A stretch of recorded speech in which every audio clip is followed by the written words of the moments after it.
តនៅទាំងអស់គ្នាថ្ងៃហ្នឹងខ្ញុំប្រាប់ពីរបៀប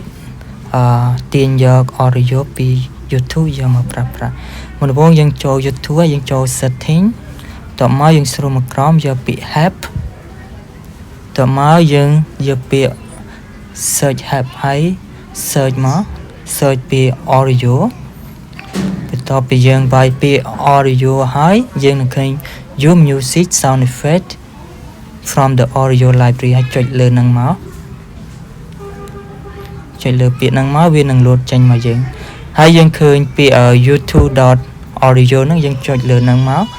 វាលោតឲ្យយើង download ដែរតមកយើងឃើញ music sound effect តែយើងត្រូវ download មួយអញ្ចឹង